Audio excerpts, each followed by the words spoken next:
បាទសូមជម្រាបសួរបងប្អូនទាំងអស់គ្នាខ្ញុំបាទមុងណារ៉េតពីទីក្រុងឡុកប៊ីចរដ្ឋកាលីហ្វ័រញ៉ានេះគឺជារាត្រីថ្ងៃទី4ខែធ្នូឆ្នាំ2025បាទបង្អែមលៀងមាត់មានច្រើនណាស់ជាពាក់មួយឆ្នាំងខ្ទះធំពីម្សិលមិញផងដូច្នេះចាប់ស្រូតចូលផ្សាយព័ត៌មានតែម្ដងអត់មានការបង្អង់យូរទេទី1គឺមេតិការនៃព័ត៌មានថ្ងៃនេះគឺអាជ្ញាធរថៃចាប់ខ្លួនជនសង្ស័យ29នាក់នៅក្នុងចំណោម42នាក់ពាក់ព័ន្ធនឹងបណ្ដាញឆបោកអនឡាញនៅកម្ពុជាបាទទ្របជាងពាក់កណ្ដាលដែលអាជ្ញាធរថៃរឹបអូសនិងបង្កកគឺជារបស់ស្ត្រីជនជាតិថៃប្រពន្ធលោកយឹមលាក់នាយករដ្ឋមន្ត្រីថៃក្លាយជាផ្ទាំងស៊ីបនៃការសង្ស័យថាចូលដៃជាមួយនឹងក្រុមឆបោកអនឡាញនៅកម្ពុជាដោយសារតែរូបថតមួយសន្លឹកក្រសួងការបរទេសកម្ពុជាថាកម្ពុជាគិតគូរខ្ពស់បំផុតរឿងជំរុញឲ្យដោះលែងទាហានខ្មែរតែមិនព្រមប្តឹងថៃទៅតុលាការអន្តរជាតិលោកសយសុភីប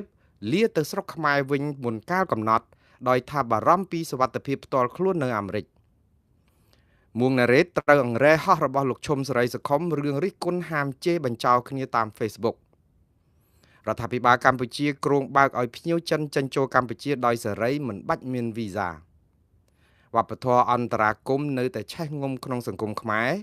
លោកពូទីនព្រមមានធ្វើសង្គ្រាមជាមួយអឺរ៉ុបដោយចោទអឺរ៉ុបថាឆាឆៅរៅឆានកិច្ចខិតខំប្រឹងប្រែងកសាងសន្តិភាពរវាងប្រទេសអ៊ុយក្រែននិងរុស្ស៊ីលោកត្រាំលើកលែងទោសអក្រិតជនគ្រឿងញៀននៅក្នុងពេលដែលអាមេរិកកំពុងតែកំទេចអ្នករត់ពន្ធគ្រឿងញៀនគ្រួសារជនរងគ្រោះនៅលើទូកដោយសារការបាញ់ប្រហារក្នុងការចំណាត់ការរបស់លោកត្រាំដាក់ពាក្យប្តឹងរកយុត្តិធម៌ជាលើកដំបូងក្រុមតំណាងរាស្ត្របកប្រឆាំងអាមេរិកស្នើច្បាប់ទប់លោកត្រាំកុំឲ្យរករឿងបញ្ឈប់ចៅក្រមអន្តោប្រវេសន៍ងាយពេកនិងសរុបព្រឹត្តិការណ៍ប្រចាំថ្ងៃគ្រាន់តែអានចំណងជើងហ្នឹងក៏វែងដែរបងប្អូនដឹងថាថាឆ្ងាយវែងទៀតហើយរាត្រីនេះប៉ុន្តែខ្ញុំនឹងសង្ខេបឲ្យខ្លីខ្លះចោះព្រោះអីកាត់បន្ថយការធ្វើអត្ថាធិប្បាយមួយចំនួនឥឡូវនេះអាជ្ញាធរថៃចាប់ខ្លួនជនសង្ស័យ29នាក់នៅក្នុងចំណោម42នាក់ពាក់ព័ន្ធនឹងបណ្ដាញឆបោកអនឡាញនៅកម្ពុជាបងប្អូនម្សិលមិញខ្ញុំបានផ្សាយព័ត៌មានតាក់ទងនឹងសេចក្តីរាយការណ៍របស់សារព័ត៌មានថៃថ្ងៃនេះសារព័ត៌មានអន្តរជាតិស្រោចយកព័ត៌មានពីថៃយកទៅផ្សាយដែរមាន Reuters មាន AP មានអីជាដើមហ្នឹងហើយខ្ញុំដកស្រង់ពីសារព័ត៌មាន Reuters ដើម្បីយកមកផ្សព្វផ្សាយជូនបងប្អូនដោយសារតែម្សិលមិញខ្ញុំបានជម្រាបជូនបងប្អូនហើយនៅក្នុងប្រាក់ដែលគេបង្កកទាំងទ្របដែលគេបង្កកជិត300មុខដែលមានជាទឹកប្រាក់ប្រមាណជា320លានដុល្លារហើយខ្ញុំបានប្រាប់ពីបុគ្គលដែលពាក់ព័ន្ធមានទាំងលោកកុកអានមានទាំងលោកចិនស៊ីមានទាំងលោកយឹមលាក់ហើយនឹងលោកប៊ិនស្មីតនិងបណ្ដាញរ៉ូស៊ីពាក់ព័ន្ធគ្នានឹងកម្ពុជានិងថៃមួយទៀតប៉ុន្តែនៅពេលដែលខ្ញុំនិយាយអំពីលោកយឹមលាក់នេះគឺខ្ញុំក៏បានជម្រាបជូនបងប្អូនដែរថាប្រពន្ធរបស់លោកយឹមលាក់គឺជាជនជាតិថៃហើយខ្ញុំក៏បានជម្រាបជូនបងប្អូនដែរដោយសារតែពុំមានព័ត៌មានគ្រប់គ្រាន់ខ្ញុំមិនបានលើកឡើងអំពីថាទ្រព្យដែលគេបង្កកច្រើន100លានដុល្លារនោះតើពាក់ព័ន្ធនឹងភរិយារបស់លោកយឹមលាក់ឬយ៉ាងណាទេព្រោះអីមិនមានព័ត៌មានគ្រប់គ្រាន់ដូច្នេះជាការសន្មត់គឺគាត់ពុំមានជាប់សង្ស័យអីទាំងអស់ហើយខ្ញុំផ្សាយទៅតាមការពិតជាក់ស្ដែងប៉ុន្តែថ្ងៃនេះព័ត៌មានបន្ថែមក្រោយការស្រាវជ្រាវគឺរកឃើញថាទ្រព្យដែលគេបង្កកជាងពាក់កណ្ដាលក្នុងចំណោមជាង 10,000 លានបាតដែលជាងប្រមាណចាជិត300លាន320លានដុល្លារហ្នឹងគឺជាងពាក់កណ្ដាលគឺ 5.8 ពាន់លានបាតបានន័យថាជាទ្រព្យពាក់ព័ន្ធនឹងភរិយារបស់លោកយឹមលាក់បានន័យថាភរិយារបស់លោកយឹមលាក់ដែលជាគឺមានក្រុមហ៊ុនមានអីច្រើននៅស្រុកថៃហ្នឹងពាក់ព័ន្ធនៅក្នុងការឆបោកអនឡាញហ្នឹងហើយលោកយឹមលាក់ខ្លួនលោកហ្នឹងក៏ជាប់ពាក់ព័ន្ធនៅក្នុងការសង្ស័យថាលាងលុយឬក៏ឆបោកអនឡាញដែលមានក្រុមហ៊ុនជាច្រើនទាំងនៅស្រុកខ្មែរទាំងនៅស្រុកថៃនេះដែរបាទនេះគឺជាការដែលខាងភាគីថៃគឺអង្គភាពប្រយុទ្ធប្រឆាំងនឹងអំពើជួញដូរ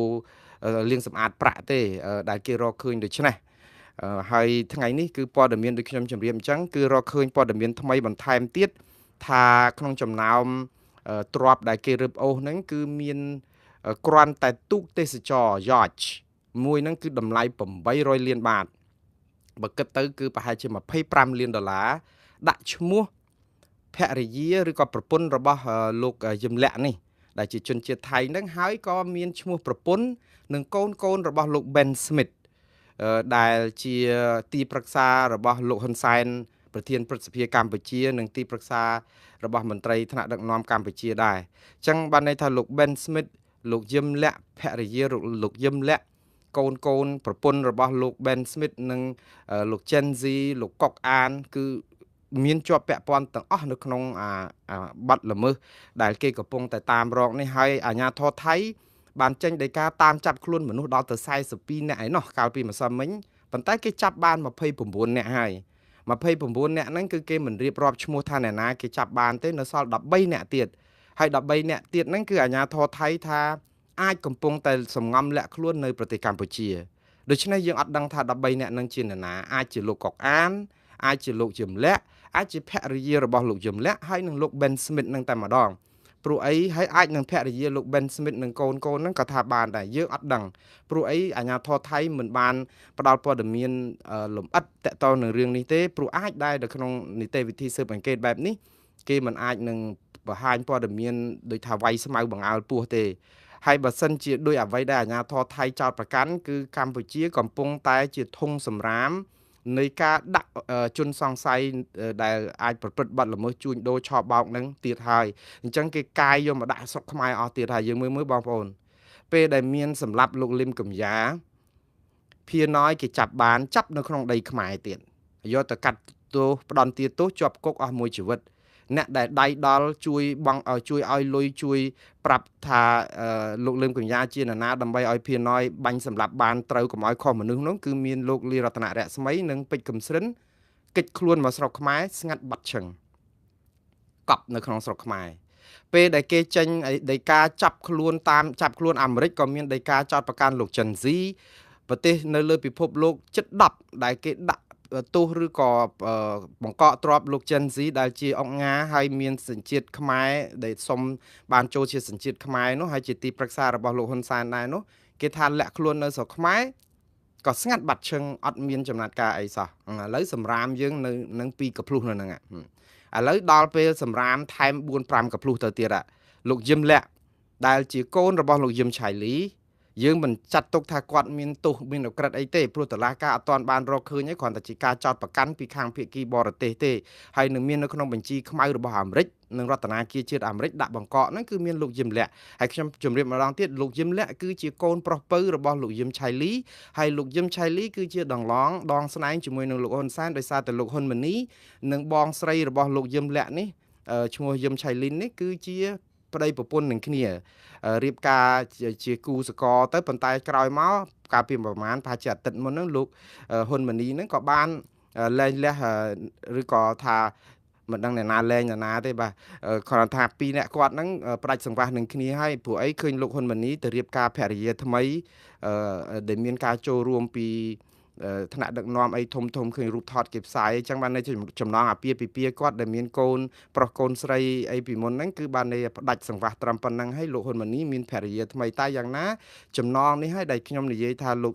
យឹមឆៃលីដែលជាទេសរដ្ឋមន្ត្រីហើយកូនពៅរបស់គាត់គឺយឹមលាក់នេះជាប្អូនប្រុសបង្កើតរបស់អ្នកស្រីយឹមឆៃលីនហើយឥឡូវនេះគឺគាត់ជាប់ពាក់ព័ន្ធនៅក្នុងការចោទប្រកាន់មកកណោក៏ដឹកហើយខ្ញុំសូមងាកទៅបន្តិចម្សិលមិញដែលច្រេមច្រំមែនតែនរឿងនិយាយពីលោកហ៊ុនម៉ាណីហើយគាត់ជារដ្ឋមន្ត្រីក្រសួងអីណាមិនដឹងកិច្ចការសាធារណៈឬមុខងារសាធារណៈដោយសារតែខ្ញុំច្រឡំនឹងពាក្យសាធារណៈដូចគ្នានេះព្រោះអីសាធារណការក៏មានសាធារណៈមុខងារសាធារណៈក៏មានសាធារណៈដល់អញ្ចឹងទៅខ្ញុំនឹកអត់ទាន់ហើយខ្ញុំថារដ្ឋមន្ត្រីក្រសួងមួយហ្នឹងគឺមាន28ក្រសួងទៅហើយចោះអនុរដ្ឋមន្ត្រីចោះអនុរដ្ឋលេខាធិការហ្នឹងវាច្រើនពេកចាំមិនអស់តែឥឡូវនេះដោយសារបានមិត្តភ័ក្ដិជួយតាមពិតខ្ញុំចាំថាលោកគាត់ធ្វើការនៅខាងជារដ្ឋមន្ត្រីនៅមុខងារសាធារណៈដែរក៏ប៉ុន្តែដល់ពេលតែលឿនពេកនៅក្នុង live show ហ្នឹងរណៈដូចគ្នាហ្នឹងគឺខ្ញុំនឹកអត់តាន់ហើយបានបងប្អូនយើងជួយបោះប្រយ៉ងពេលដែលចប់ show ទៅហ្នឹងក៏គាត់បានប្រាប់ថាគាត់កាន់មុខងារសាធារណៈជាការពិតហើយគឺមុខងារសាធារណៈវាខុសគ្នាពីសាធារណការព្រោះអីមុខងារសាធារណៈគឺជាភាសាអង់គ្លេសហៅថា civil service បានន័យថាគ្រប់គ្រងមន្ត្រីរាជការអញ្ចឹងលោកហ៊ុនម៉ាណីគ្រប់គ្រងមន្ត្រីរាជការប្រាក់បៀវត្តធនធានមនុស្សក្នុងផ្នែករដ្ឋការស៊ីវិលរាជការស៊ីវិលនឹងឯងគឺអានេះគឺជាកិច្ចការរបស់គាត់វាខុសពីរដ្ឋមន្ត្រីក្រសួងសាធារណការដែលសាធារណការមែនតើគឺកិច្ចការងារណាដែលដូចជាអភិវឌ្ឍធ្វើផ្លូវធ្វើស្ពានធ្វើថ្នល់និងដឹកជញ្ជូននៅខ្មែរយើងសាធារណការច្រើនតែបូកផ្សំជាមួយនឹងដឹកជញ្ជូនវាខុសពីនៅអាមេរិកសាធារណការដាច់មួយគឺខាងដឹកជញ្ជូនក្រសួងមួយដាច់ដライឬក៏នាយកដ្ឋានដាច់ដライអីចឹងណាបាទបងប្អូនចឹងសូមបំភ្លឺប៉ុណ្ណឹងគឺលោកហ៊ុនម៉ាណីគឺជារដ្ឋមន្ត្រីក្រសួងមុខងារសាធារណៈគឺគ្រប់គ្រងបុគ្គលិកមន្ត្រីរាជការនៅទូទាំងប្រទេសប៉ុន្តែអត់មានតាក់ទងអីនឹងលោកហ៊ុនម៉ាណីនៅក្នុងរឿងឆបោកអនឡាញនេះទេខ្ញុំគ្រាន់តែលើកឈ្មោះគាត់មកដើម្បីឲ្យដឹងថាតើលោកយឹមលាក់នឹងជាអ្នកណាតែប៉ុណ្្នឹងឯងបងប្អូនមិនមែនតែភ្ជាប់គាត់អីទៅក្នុងបទអក្រិតនេះព្រោះមិនមានបទចោទប្រកាន់ណាមួយដែលចោទលោកហ៊ុនម៉ាណីនៅក្នុងរឿងសឡកពឹសនេះទេបាទគាត់ថាគាត់មានតំណែងតំណងគ្រួសារជាមួយនឹងលោកយឹមលាក់ក្នុងនាមជាបងថ្លៃតែប៉ុណ្្នឹងឯងហើយបាទឥឡូវខ្ញុំស្លេះរឿងនឹងប៉ុណ្ណឹងអញ្ចឹងសរុបសេចក្តីមកគឺខាងថៃគេយកសម្រាមមកដាក់យើងច្រើនណាស់បងប្អូនឥឡូវសម្រាម3 4ពំនូកទៀតហ្នឹងគឺអីគេថាលោក Ben Smith អាចលាក់ខ្លួននៅស្រុកខ្មែរដែរលោក Ben Smith ជាអ្នកណាលោក Ben Smith គឺជាទីប្រឹក្សារបស់លោកហ៊ុនសែនប្រធានព្រឹទ្ធសភាតាមអនុក្រឹត្យឬបរិយាក្រិតរបស់បកូនណាឡាយប្រហោះតាំងពីថ្ងៃទី27ខែមេសាឆ្នាំ2024គឺជាមួយនឹងលោកយឹមលាក់ហ្នឹងគឺជាទីប្រឹក្សាហើយជាទូទៅជាញឹកញយឃើញលោកយឹមលាក់ហើយនឹងលោក Ben Smith នេះពេលដែលសម្ពោធអាគារសំណង់អីធំហ្នឹងតែងតែមានវត្តមានជាមួយគ្នាជាញឹកញាប់នៅថៃក៏ឃើញលោក Ben Smith នឹងមានវត្តមានជាមួយនឹងមន្ត្រីរាជការធំជាញឹកញាប់ដែរប៉ុន្តែសួរតែខុសឆ្គងអីនៅពេលដែលអ្នករ៉ូស៊ីមានវត្តមានមានរូបថតជាមួយនឹងថ្នាក់ដឹកនាំខ្ញុំបញ្យល់ថ្មីនេះគឺរូបថតមួយសន្លឹកដែលផុសនៅលើបណ្ដាញសង្គមដែលរៀបរាប់អំពីរូបថតដែលមានជាប់លោកអនុទិនច័ន្ទវរៈគុលជាមួយនឹងលោក Ben Smith នេះហើយមិនមែនតែលោកអនុទិនច័ន្ទវរៈគុលមានរូបថតជាមួយលោក Ben Smith ដែលកំពុងជាប់ឈ្មោះជាជនសង្ស័យក្នុងការឆបោកក៏ក្រើកពេញផ្ទៃផែនពោះសធាទេឥឡូវនេះយើងកំពុងតែដូចថាសម្រាមគេកាយមកដាក់យើងអស់ហើយបងប្អូនគេថាលោកចិនស៊ីក៏នៅលាក់ខ្លួននៅស្រុកខ្មែរលោក Ben Smith អាចលាក់ខ្លួននៅស្រុកខ្មែរលោកយឹមលាក់អត់មានចំណាត់ការអីលើគាត់ទេអាចភរិយាលោកយឹមលាក់ក៏នៅលាក់ខ្លួននៅស្រុកខ្មែរនិងអាចអ្នកដទៃទៀតដែលថៃគេចាប់អត់តាន់បានហ្នឹងគឺអាចមកនៅក្នុងស្រុកខ្មែរទាំងអស់នេះជាការចោទប្រកាន់នេះខ្ញុំចាំស្ដាប់មើលខាងរដ្ឋាភិបាលកម្ពុជាតើបកស្រាយយ៉ាងណាតបទៅនឹងការចោទប្រកាន់ខាងភាគីថៃដែលថាអ្នកទាំងអស់នោះអាចគេមិនថាសង្ងំខ្លួនគេថាអាចសង្ងំខ្លួននៅក្នុងប្រទេសកម្ពុជាហើយលោក Ben Smith ចង់ធ្លាប់លោកអនុទិនច័ន្ទវរៈគុលមិនដូចថាមិនសញ្ញេផ្ដាល់សញ្ជាតិថៃឲ្យដែរព្រោះលោក Ben Smith គាត់មានភរិយាថៃមានកូនថៃបានន័យថាមានកូនមានចៅជាថៃអីហើយប៉ុន្តែគាត់អត់អាចជាសញ្ជាតិថៃដោយសារលោកអនុទិនច័ន្ទវរៈគុលហ្នឹងអះអាងថាអត់បានសញ្ញេឲ្យចូលសញ្ជាតិថៃទេអានេះគឺជាការអះអាងរបស់លោកច័ន្ទវរៈគុលក្រោយគេរករឿងគាត់ឃើញរូបថតជាប់ជាមួយនឹងលោក Ben Smith ពី3សន្លឹកដែលអ្នកសារព័ត៌មានថៃម្នាក់យកមកបង្ហោះតាមបណ្ដាញសង្គម Facebook ហើយរូបថតនេះគឺចង្រៃណាស់ហើយចាំមើលខ្ញុំនិយាយពីរូបថតចង្រៃតាក់ទងនឹងលោកសយសុភាពលោកតាំងសារដាលោកថច្សីហាហើយនឹងរឿងផ្សេងទៀតឥឡូវរៀលដាល់មកដល់មួងណារ៉េទៀតហើយចាំខ្ញុំបញ្យល់ប៉ុន្តែម្ដងទៀតបងប្អូនមួងណារ៉េមិនមែនជាផ្នែកនៃព័ត៌មានទេណាខ្ញុំគ្រាន់តែជាអ្នករាយការណ៍ព័ត៌មានប៉ុន្តែឥឡូវអ្នករាយការណ៍ព័ត៌មាននឹងត្រូវដបងហោះរបស់លោកឈុំសេរីសុខុម 4-5 ដបងឡើងពកថ្ងៃហើយតែខ្ញុំក៏សូមរក្សាសិទ្ធិឆ្លើយតបទៅវិញខ្លះដែរកុំឲ្យថាពកប៉ុណ្ណានៃឲ្យស្រាប់តែនៅស្ងៀមម៉ែអត់តបតអីដើម្បីនេះខ្ញុំកំពុងតែរបាយណាក្តៅយកមកពូតយកមកស្អំយកមកអីដើម្បីឲ្យអាស្នាមពកនឹងវាស្រកឲ្យក៏ប៉ុន្តែខ្ញុំចង់បកស្រាយខ្លះដែរកុំឲ្យស្ងាត់ឈឹងមិនដឹងរឿងអីបាទឥឡូវតបតាក់ទងជាមួយនឹងរឿងដែលលោកអនុទិនច័ន្ទវរៈគុលហើយនិងលោក Ben Smith នេះគឺម្ដងទៀតគឺពួកគាត់ចេញរូបថតមកស្លឹកហ្នឹងគឺអ្នកសារព័ត៌មានថៃដែលបង្ហាញរូបថតនេះគាត់ឈ្មោះថាសុរយុទ្ធសថាស្នាចន្ទា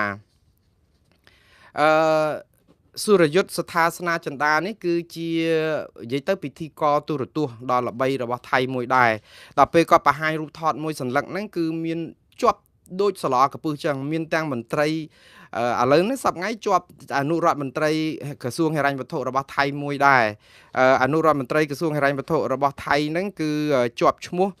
គឺលោកអភិរតសំទោសលោក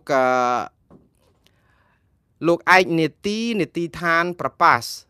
ដែលជាអនុរដ្ឋមន្ត្រីក្រសួងហិរញ្ញវត្ថុជាប់រូបថតនៅក្នុងនឹងដែរហើយអតីតប្រធានកងទ័ពមួយគឺលោកអភិរតគង់សំពង់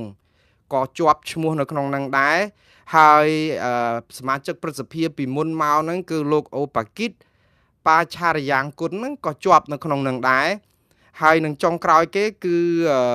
ខាងអធិការកិច្ចអគ្គអធិការកិច្ចរបស់ប៉ូលីសថៃមួយរូបគឺលោកវិស្ណុប្រាសាទអង្គរសោតហ្នឹងក៏ជាប់នៅក្នុងរូបថតនឹងដែរតើរូបថតឲ្យលោកប្រយុទ្ធសំទោសលោកអនុទិនច័ន្ទវរៈគុលហ្នឹងគឺជាប់ជាមួយលោក Ben Smith ដែរហើយរូបនេះថតតាំងពីឆ្នាំ2014បានន័យថា11ឆ្នាំហើយរូបថតដែលចេញមកហ្នឹងធ្វើឲ្យសាធារណជនថៃចាប់ផ្ដើមគិតថាលោកអនុទិនច័ន្ទវរៈគុលច្បាស់ជាចូលដៃហើយបុគ្គលលោក Ben Smith នេះច្បាស់ជាមានឥទ្ធិពលខ្លាំងដែលគេអត់អាចប៉ះបានយូរហើយដោយសារតែមានជាប់ដោយសឡកពឹសជាមួយនឹងមន្ត្រីជាន់ខ្ពស់របស់ថៃជាច្រើនអានេះដោយសារតែរូបថតមួយស្លឹកហ្នឹងគឺវាចង្រៃគ្រប់គ្នាអញ្ចឹងដោយសារអីលោកអនុទិនច័ន្ទវរៈគុលទៅធ្វើសន្និសីទសារព័ត៌មានម្សិលមិញនេះនៅពេលដែលក្រសួងប្រយុទ្ធប្រឆាំងនឹងអំពើលាងសម្អាតប្រាក់របស់ថៃដែលគេបកកទ្រព្យសម្បត្តិជិត320លានដុល្លារពីអ្នកឆបោកអនឡាញហ្នឹងហើយលោកអនុទិនគឺកំពុងតែស្រែកជ័យឲ្យខុសយកស្នាដៃអីចឹងថាក៏ប្រក្រាបចាស់ដៃស្រាប់តែចេញលេចមុខគាត់មកគេថាជាប់ពាក់ព័ន្ធអីដែរអញ្ចឹងរឿងនេះដែលធ្វើឲ្យលោកអនុទិនច័ន្ទវរៈគុលនិងមន្ត្រីទាំងអស់ដែលពាក់ព័ន្ធឡើងមកបកស្រាយលោកអនុទិនច័ន្ទវរៈគុលនិយាយចេះថ្ងៃនេះគាត់ប្រាប់ទៅអ្នកសារព័ត៌មានថាគាត់ពិតជាមានរូបថតជាមួយលោក Ben Smith មែនតាំងពីឆ្នាំ2014ដោយសារតែមានព្រឹត្តិការណ៍ពាណិជ្ជកម្មហើយគាត់ជាអ្នករស់ស៊ីដែរតែចឹងចូលទៅចិត្តថតរូបជាមួយគ្នាមិនមែនតែមួយលើកហ្នឹងទេគាត់ថាក្រោយមកមាន6ដងមានថតរូបជាមួយនឹងលោក Ben Smith អញ្ចឹងដែរពួកអីជួបព្រឹត្តិការណ៍ស្រៀងគ្នាហ្នឹងជាអ្នករស់ស៊ីគាត់ចិត្តតែជួបទៅហើយលោក Ben Smith ក៏ជាឈ្មួញឬក៏ពាណិជ្ជករមួយដ៏សំខាន់នៅថៃដែរហើយដល់ពេលជួបចឹងចិត្តថតទៅគាត់ថាអត់ដែលបានតាក់ទងរស៊ីជាមួយលោក Ben Smith ទេគ្រាន់តែមានរូបថតហ្នឹង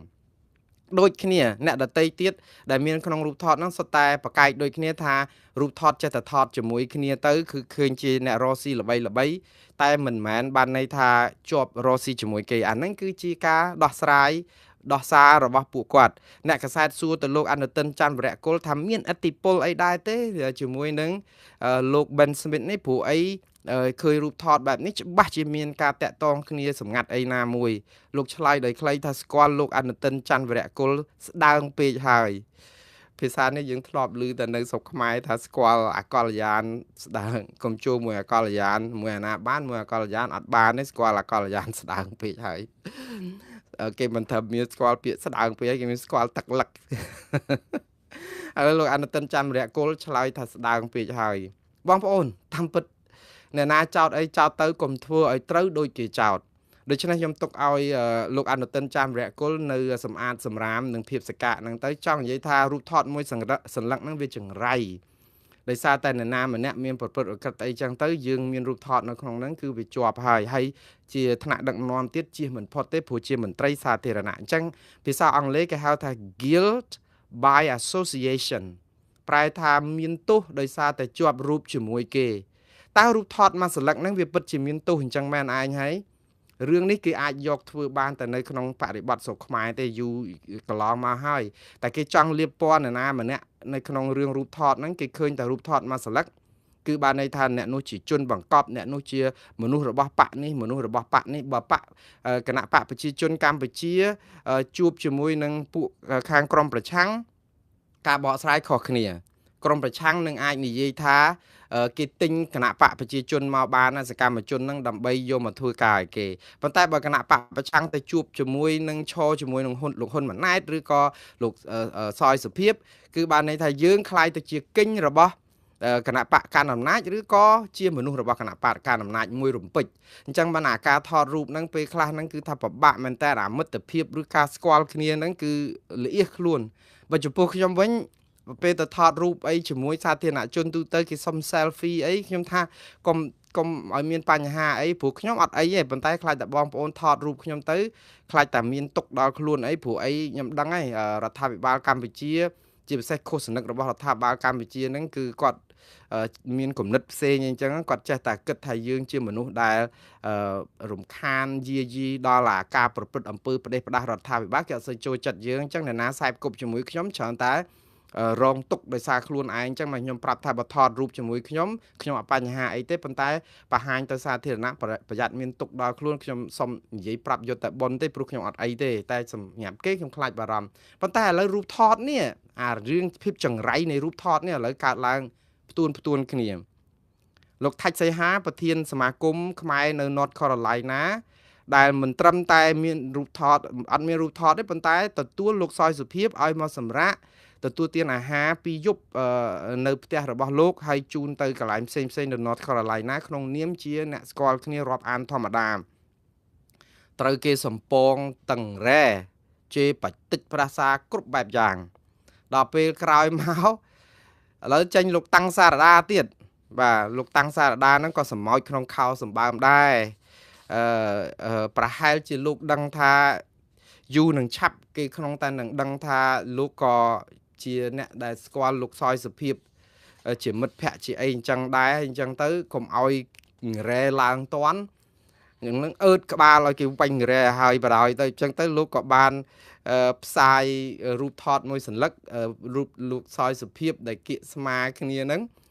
នៅលើ Facebook របស់លោកហើយលោកតាំងសារដាដាក់អញ្ចេះមិនសមមិញហ្នឹងគាត់ទៅសេចេះខានជួបគ្នាជាង20ឆ្នាំហើយខ្ញុំស្គាល់បងសុភាពខ្ញុំស្គាល់បងសយសុភាពតាំងពីនៅក្មេងឥឡូវសក់ស្កូវប្រហាក់ប្រហែលគាត់ដែរថ្ងៃនេះពិតជាសប្បាយរីករាយណាស់ដែលមានឱកាសអង្គុយផឹកតែជាមួយគ្នាក្នុងនាមយើងជាខ្មែរដូចគ្នាតែខ្ញុំក៏សោកស្ដាយដែរដែលបងបានមកលេងសហរដ្ឋអាមេរិកពេលនេះមិនសូវមានអារម្មណ៍សប្បាយនិងស្វែងយល់អំពីអ្វីបន្ថែមពីតម្លៃស្នូលនៃប្រជាពលរដ្ឋអាមេរិកកាំងសោះ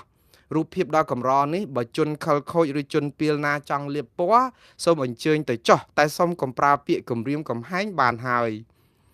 ខ្ញុំពិតជាសោកស្ដាយណាស់ដែលមិត្តភក្តិជិតស្និទ្ធរបស់ខ្ញុំម្នាក់ឈ្មោះថាច់សីហាបាទនេះជាលើកដំបូងហើយដែលបងប្អូនដឹងថាលោកថាច់សីហាគឺជាមិត្តភក្តិជិតស្និទ្ធរបស់លោកតាំងសារដាត្រូវបានជនខិលខូចវាយប្រហារគំរាមកំហែងនិងលាបពណ៌តាមរយៈបណ្ដាញសង្គមយ៉ាងចាស់ដៃក្នុងរយៈពេល2-3ថ្ងៃមកនេះដោយគ្រាន់តែទទួល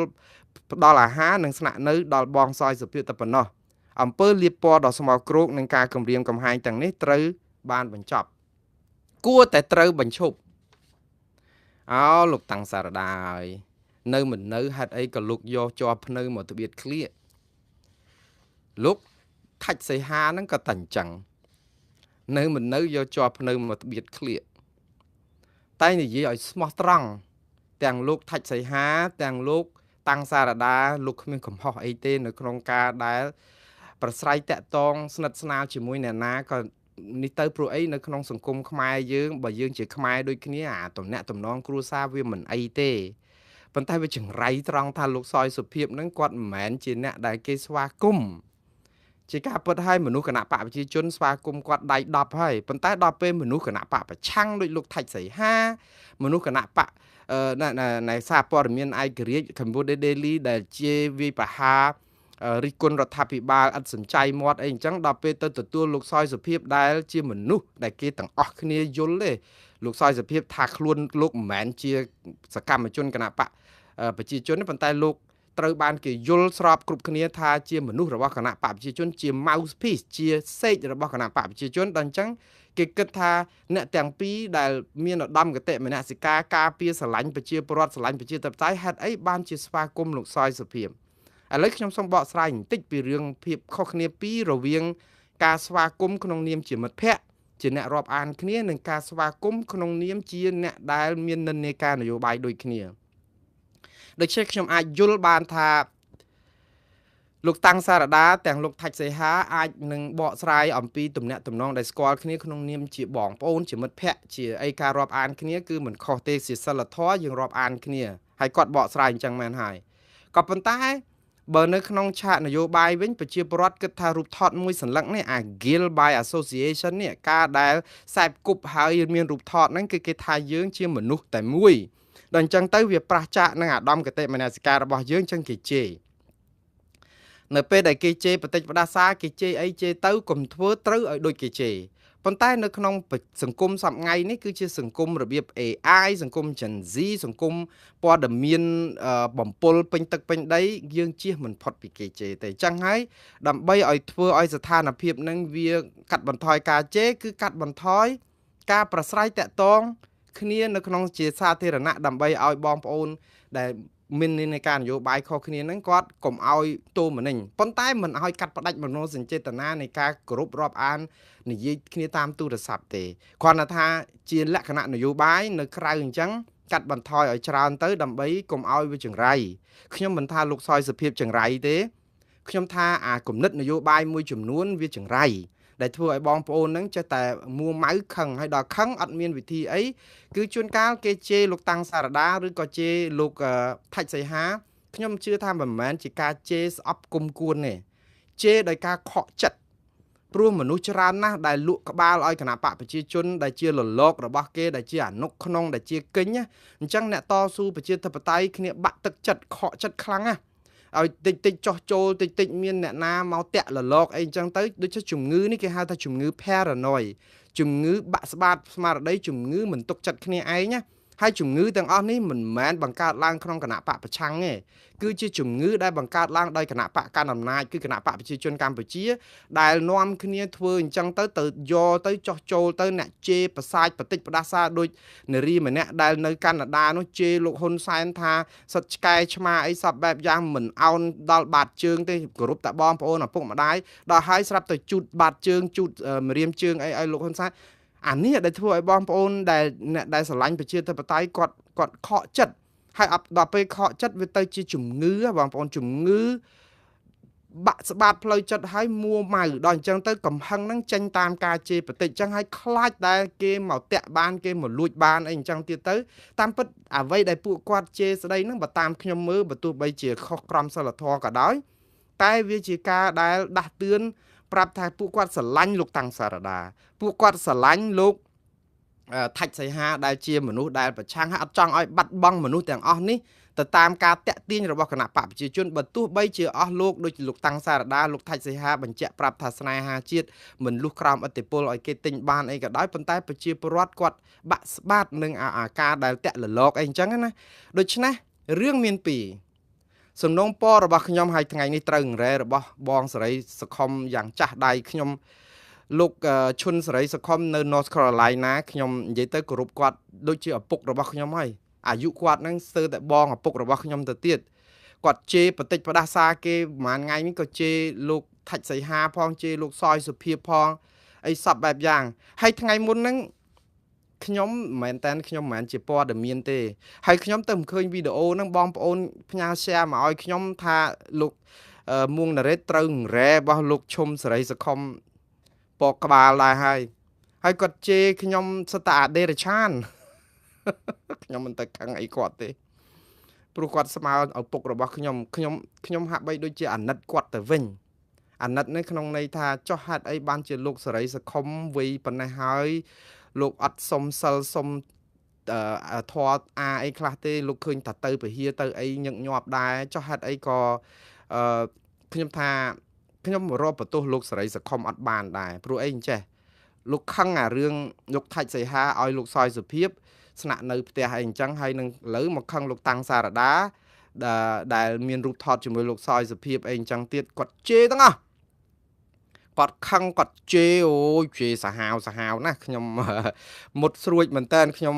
រកនឹងមិនឃើញទេខ្ញុំបើទោះខឹងយ៉ាងណាក៏មិនទៅដល់បងសេរីសខុមដែរហើយខ្ញុំគោរពគាត់ម្ដងទៀតខ្ញុំអត់មានទំនាស់អត់មានបញ្ហាអីជាមួយបងសេរីសខុមទេខ្ញុំធ្លាប់ជួបប្រស្រ័យតាក់ទងគាត់ពេលទៅបាតកម្មអីហ្នឹងពេលជួបគាត់អីហ្នឹងគាត់យើងជាអ្នករាយការណ៍ព័ត៌មានការខ្ញុំធ្វើការនៅវិទ្យុអាស៊ីសេរីហើយសូម្បីតែលោកជុនច័ន្ទបុតនៅវិទ្យុអាស៊ីសេរីនឹងត្រូវលោកសេរីសខុមជេរមរាយកាយឪពុកឡើងណានៃដែរដល់ពេលអញ្ចឹងខ្ញុំនឹកឃើញថាអីឲ្យប្រកាសតើលោកសេរីសខុមជេរដើម្បីអ្វីឲ្យប្រកាស ដូច្នេះនេះគឺជាបទពិសោធន៍មួយដែលបងប្អូនខ្ញុំម្ដងទៀតខ្ញុំអត់ទៅចាប់ទោសអូសដំណើរលោកសេរីសខុមអីទេហើយខ្ញុំម្ដងទៀតខ្ញុំគោរពគាត់ដោយឪពុករបស់ខ្ញុំគាត់ថាជាសំណូមពររបស់ខ្ញុំទេខ្ញុំយល់អំពីសមានចិត្តរបស់លោកឈុំសេរីសខុមដែលខកចិត្តខ្លាំងពេលដែលឃើញលោកតាំងសារដាជួបជាមួយលោកសយសុភាពឃើញលោកថាច់សីហាជួបជាមួយលោកសយសុភាពហើយលោកថាច់សីហាហ្នឹងក៏ជាមនុស្សដែលលោកសេរីសខុមហ្នឹងស្រឡាញ់រាប់អានទាំងប្តីទាំងប្រពន្ធទាំងអង្គការអីហ្នឹងជួយគ្រប់គ្រងអីខ្ញុំយល់ក៏ប៉ុន្តែអាការដែលខឹងអំពីការស្នេហាជាតិយើងមិនអាចដកសេចក្តីស្រឡាញ់ស្នេហាជាតិដ៏មោះមុតបដូរផ្ដាច់ពីលោកសេរីសខុមចំពោះជាតិខ្មែរបានទេនេះជាគុណតម្លៃដ៏ធំធេងណាស់សម្រាប់លោកសេរីសខុមណាបងសេរីសខុមស្ដាប់ខ្ញុំបងតម្លៃរបស់បងក្នុងការស្រឡាញ់ជាតិកម្ពុជានេះណាគឺធំធេងណាស់គ្មានអ្នកណាដកពីបងបានទេព្រោះអីបងគ្រប់គ្រងស្អប់អ្នកផ្ដាច់ការតាំងពីដើមមកហាក់ដែលផ្លាស់ប្ដូរនេះជំហរនេះថ្លៃថ្លាកាត់ថ្លៃមិនបានទេបងខ្ញុំសូមកោតសរសើរដោយស្មោះគោរពបងដោយស្មោះប៉ុន្តែជាគួរឲ្យអកុសលជាការគួរឲ្យសោកស្ដាយបងកំពុងតែស្រឡាញ់ជាតិកម្ពុជាមួយនេះដូចស្វាស្រឡាញ់កូនដែលអោបក្នុងទ្រូងហែលទឹកឲ្យកូនឆ្លក់ទឹកស្លាប់ទឹកងាប់ខ្ញុំនិយាយនេះមិនប្រដូចបងទៅនឹងសត្វស្វាដែលប្រើសភាវគតិទេព្រោះអីមនុស្សនឹងស្វាមិនដូចគ្នាទេព្រោះស្វាជាសត្វសភាវគតិខ្ញុំយកឧទាហរណ៍នៃសត្វស្វានេះខ្ញុំអត់ប្រដូចយើងមនុស្សទៅសត្វទេគ្រាន់តែចង់និយាយថាស្វាជារបៀបសភាវគតិគឺអាកូនសំអប់ច្រើនតែអោបនៅទ្រូងហើយអាកូនដែលសំទោសអាកូនស្រឡាញ់ច្រើនតែអោបនៅទ្រូងអាកូនដែលមិនសូវស្រឡាញ់ដាក់វាលើក្បាលឲ្យវាលូតលើអីទៅពេលដែលហែលទឹកអានៅលើក្បាលហ្នឹងវាចេះតែលូតរួចហត់ផុតទៅអត់លងទឹកឆ្លក់ទឹកស្លាប់ទេងាប់ទេតែអាកូននៅក្នុងទ្រូងដែលស្រឡាញ់ពេញបេះដូងហ្នឹងវាទៅជាលិចនៅក្នុងទឹកទៅវិញដូច្នេះការស្រឡាញ់ជាតិរបស់លោកសេរីសខុមបិទតែយើងមិនអាចដកហូតពីគាត់បានមែនណាប៉ុន្តែរបៀបនៅក្នុងការជេរបតិចផ្ដាសាបុគ្គលអត់មានរើសមុខអ្នកណាក៏ដោយធ្វើត្រូវ100មុខអីក៏ដោយតែពេលតែគាត់ប៉ះតាន់បន្តិចគឺគាត់ជេរបចោលកាយមរាយឪពុកចឹងតែម្ដងខ្ញុំថានេះគឺជាការបំផ្លាញកិច្ចការតស៊ូមតិរបស់បងនិងក្រុមបងទៅវិញទេខ្ញុំនិយាយនេះខ្ញុំនិយាយយកតែប៉ុនទេបងយើងដឹងហើយថាគណៈបកប្រជាជនគេជេរបចោលស្រាតសរងអញ្ចឹងយើងដឹងរាល់ដងហើយសិតតែមនុស្សបាត់ផ្សារពៀលាជេរមរាយកាយឪពុកខ្ញុំក៏មិនដែលទៅអូសចាប់ទោសអូសដំណើរអីដែរព្រោះអីខ្ញុំថានិស័យជាសัตว์ប៉ុន្តែខ្ញុំអត់ចង់ឲ្យបងคลายទៅជាសัตว์ដូចគេអញ្ចឹងទេបងជាមនុស្សដែលស្រឡាញ់សហគមន៍មនុស្សដែលស្រឡាញ់ជាតិហើយកុំឲ្យបងប្អូនខ្មែរយើងដែលគ្រប់គ្រងគណៈបកប្រឆាំងគ្នាសាបម្ដាយប្រៃមកចាប់ឬក៏ហាស្លាក់ខ្ជាក់ស្លែងបងគេអត់ហ៊ានរិះគន់បងទេបើគេនិយាយបងត្រូវរ៉ែ4 5រ៉ែទៀតទៅអញ្ចឹងគេទុកឲ្យបងអញ្ចឹងដល់ពេលបងអញ្ចឹងទៅវាទៅជាគេហៅថាអសទ្ធាណាបងអំពើល្អវាអសទ្ធាដល់ពេលបងជេរបចោលគេគ្រប់គ្នាអញ្ចឹងទៅវាថាវិធីសាស្ត្រល្អផ្សេងទៀតបងរិះគន់ទៅតែដល់ពេលថ្នាក់ជេរបចោលឥឡូវមកជេរបចោលដល់ខ្ញុំដែរហៅខ្ញុំស្អីណាដោយសារខ្ញុំនិយាយថាហេតុអីបានជាយើងទៅជេរបចោលលោកសយសុភាពខ្ញុំអត់គ្រប់គ្រងជំហរនយោបាយរបស់លោកសយសុភាពសូម្បីតែប៉ិនសរសៃសក់ទេយើងអត់ត្រូវគ្នាទេប៉ុន្តែខ្ញុំអត់មានទៅឆ្លោះគ្នាជាលក្ខណៈបុគ្គលជាមួយលោកសយសុភាពទេខ្ញុំអត់គ្រប់គ្រងដោយសារលោកសយសុភាពជាអ្នកសារព័ត៌មានដែលគួរតែមានជំហរឯករាជ្យកន្លែងណាមួយដើម្បីនិយាយទៅឲ្យបងប្អូនយើងទទួលយកបានព្រោះគាត់មានឥទ្ធិពលជាអគ្គនាយកសហព័ន្ធមានដើម7ទៀតអញ្ចឹងឥទ្ធិពលដូចពេទ្យចាក់ថ្នាំគេអញ្ចឹងបងសយសុភាពដូចពេទ្យចាក់ថ្នាំអញ្ចឹងតែចាក់បញ្ជុលទៅបើសិនជានឹងកើតអេដពេញភូមិដូចនៅបាត់ដំបងអញ្ចឹងដូច្នេះខ្ញុំចង់ឲ្យគាត់មានអាសិលធម៌វិជ្ជាជីវៈមួយគឺថាឲ្យវាមានកណ្ដាលខ្លះផងព្រោះយើងជាអ្នកព័ត៌មានយល់ហើយដូចស្អីអ្នកសារព័ត៌មានសវង្ខួបមួយក៏ថាបើសិនជាយើងនិយាយអត់ត្ររដ្ឋាភិបាលជាប់គុកអ្នកណាឲ្យយកបាយឲ្យទៅស៊ីគាត់ប្រើពាក្យស៊ីចឹងអ្នកណាយកបាយឲ្យទទួលទានឲ្យពិសាយល់ប៉ុន្តែបើប្របាក់ពេកកុំធ្វើជាអ្នកសារព័ត៌មានអីព្រោះវាខូចវិស័យសារព័ត៌មានអញ្ចឹងយើងទៅរកទទួលទានអីទៅលោកសយសុភាពមានក្រុមហ៊ុនជីកសិកម្មអីហ្នឹងធ្វើទៅខ្ញុំជឿថារស់ស្រួលណាស់មិនចាំបាច់មកធ្វើជាអ្នកសារព័ត៌មានអីហើយអ្នកខ្លះដែលថាអីជួលខ្ញុំឲ្យទៅចាំដីអីសិតតែមួយខែ300អីហ្នឹងបើអស់លោកមានបានយ៉ាងនេះមកធ្វើព័ត៌មានបំផ្លាញគេទៅអីពៀលាអាវ៉ាសាបាតផ្សារឲ្យខូចវិស័យសារព័ត៌មានឲ្យឈឺក្បាលដល់ក្រសួងព័ត៌មានទៅអី វាអញ្ចឹងណាបងខ្ញុំចង់បញ្យល់អញ្ចឹងខ្ញុំអត់មានស្អប់មានខឹងអីលោកសោយសុភាពក្នុងនាមជាបុគ្គលទេប៉ុន្តែមិនសម្បញ្ញៈរបស់ខ្ញុំវាជេរខ្ញុំថាយើងកាន់ក្បាលមីក្រូមកយើងមានឥទ្ធិពលហេតុអីបានទៅជេរបតិចលោកសំរងស៊ីឬក៏ក្រុមប្រឆាំងនៅពេលដែលអង្គើអយុធធរកើតឡើងមកគេរំលាយគណៈបកសង្គ្រោះជាតិដោយខុសច្បាប់ទាំងរដ្ឋធម្មនុញ្ញទាំងអីសម្លេងប្រជាពលរដ្ឋជិត3លាននាក់នៅចងោលើគោកបើថាបងសយសុភាពមើលមិនឃើញអំពីទង្វើផ្ដេសផ្ដាសរបស់រដ្ឋាភិបាលកម្ពុជានិងគណៈបកកណ្ដាលអំណាចនឹងថាប្រព្រឹត្តខុសច្បាប់គ្មានឯកសារអីយោងចង់គ្រប់គ្រងក៏បងយោងតែចំណាត់ការរបស់អង្គការសហជីវជាតិឬក៏សហគមន៍អន្តរជាតិដែលគេកាត់ផ្ដាច់ EBA យើង 20% ដោយសាររំលោភសិទ្ធិមនុស្សប្រជាធិបតេយ្យដោយសាររំលាយគណៈបកសង្គ្រោះជាតិដោយសារចាប់ធ្វើទុកបុកម្នេញសកម្មជនដោយសារតែរឿងសហជីពដោយសារតែរឿងលោកកម្មសខាដោយសារតែរឿងលោកសំរងស៊ីហើយអ្នករាយការណ៍ពិសេសអង្គការសហជីវជាតិគេរាយការណ៍ទៅអង្គការសហជីវជាតិរាប់រាល់តែឆ្នាំសហរដ្ឋអាមេរិកខ្លួនឯងដែលលោកទៅបានមកលេងប្រហែលថ្ងៃហ្នឹងក៏គេរាយការណ៍ដាក់ទណ្ឌកម្មកម្ពុជាពីរឿងរំលោភសិទ្ធិមនុស្សហ្នឹងចាស់ហេតុអីក៏លោកមិនយកឱកាសដើម្បីយកអាហ្នឹងមកផ្ទៀងផ្ទាត់ឲ្យនិយាយថ្លឹងថ្លែងឲ្យប្រជាពលរដ្ឋទទួលយកបានថាលោកសយសុភាពគឺពិតជាអ្នកសារព័ត៌មានមិនផ្កាប់មុខដែលទៅខាងគណៈបកប្រជាជនពេកដែលគេចិត្តគិតថាធ្វើព័ត៌មានដើម្បីដូរបាយយើងតាមពិតបងទេដែលជាអ្នកបង្កើតឲ្យមានអាមន្ទិលនឹងខ្លួនឯងមិនមែនអ្នកណាទេហើយដល់ពេលអញ្ចឹងបងធ្វើឲ្យខ្លួនជាបន្ទុកឲ្យឃើញបងឃើញហ៎តាំងសារដារាប់អានបង20ឆ្នាំហើយគ្រាន់តែគ្នាទទួលបាយបងក៏គ្នារងបញ្ហាដែរតើវាខុសឆ្គងអីទទួលបាយមិត្តភ័ក្តិដែលស្គាល់គ្នា20ឆ្នាំបងឃើញជាបន្ទុករបស់គេហ៎ថាច់សីហាក៏អញ្ចឹងដែរបងធ្លាប់ជួយគេកិច្ចការអីមួយចំនួនជាការដឹងគុណទាំងក្រុមគ្រួសារទាំងប្តីប្រពន្ធគេទទួលបងឲ្យសម្រានពីយប់សំតែទទួលបានពរជ័យនឹងការសាធុសពសាធុការបែរគេជេរមរាយកាយឪពុករហូតតតែរឿងនឹងកក្រៅដោយសារអីដោយសារតែរូបបងតាមិនមែនដោយសារតាំងសារដាហើយក៏មិនមែនដោយសារថាច់សីហាដែរប៉ុន្តែខ្ញុំមិនបន្ទោសបងថាជាមនុស្សដែលចង្រៃអីទេខ្ញុំមិនបន្ទោសប៉ុន្តែទង្វើរបស់បងហ្នឹងវាជាមេរៀនដែរជាមេរៀនមួយថាឃើញក្រុមបកប្រឆាំងពេលដែលនៅស្រុកខ្មែរគេធ្វើអីយើងអត់បានទេដល់ពេលមកដល់ស្រុកអាមេរិកគេចាប់ផ្ដើមយករលទ្ធភាពសងសឹកគំនិតគេខឹងយើងពេកគេអត់ដឹងធ្វើអីបាននៅស្រុកខ្មែរព្រោះយើងសក្រុមគ្នាឯងអញ្ចឹងគេគិតថាអញ្ចឹងគេមិនខ្ញុំមិនចោទថាបងជាមនុស្សរបស់គណៈបកប្រជាជនប៉ុន្តែទង្វើរបស់បងហ្នឹងគឺវាធ្វើឲ្យគេចោទបានណាបងម្ដងទៀតគេថាអីថាទៅកុំធ្វើឲ្យត្រូវដូចគេចោទដល់ពេលចោទបានទៅបងចាប់ផ្ដើមខឹងខ្លួនឯងឥឡូវខាងសំទោសវាកាំងបន្តិចខ្ញុំក៏មានសារទៅដល់បងប្អូនឥឡូវមុននឹងដល់សារបងប្អូនគណៈបកប្រឆាំងខ្ញុំនិយាយពីសាររបស់លោកសយសុភាពដែរថ្ងៃនេះគាត់ត្រឡប់ទៅប្រទេសកម្ពុជាវិញមុនកាលកំណត់ព្រោះអីគាត់គ្រោងទៅថ្ងៃ15ទេប៉ុន្តែឥឡូវទៅថ្ងៃ4នេះបានន័យថា11ថ្ងៃមុនកាលកំណត់ហើយគាត់និយាយថាគាត់លាទៅស្រុកខ្មែរវិញនេះគឺជំរាបលាប្រជាធិបតេយ្យវិលទៅរកសន្តិភាពវិញសម្បីតែសាររបស់លោកនឹងក៏នៅតែឌឺដងដែរប្រជាធិបតេយ្យវិលទៅរកសន្តិភាពវិញក្រោយវិស្មកាល10ថ្ងៃនៅសហរដ្ឋអាមេរិកលោកថាខ្ញុំចាក់ចេញពីសហរដ្ឋអាមេរិកមុនការកំណត់ព្រោះបារម្ភពីសុវត្ថិភាពដោយមានជនពាលមួយក្រុមតាមគម្រាមកំហែងអាស្រ័យហេតុនេះទើបប្អូនរបស់ខ្ញុំដែលជាអ្នកធានាបង្ខំឲ្យខ្ញុំចាក់ចេញ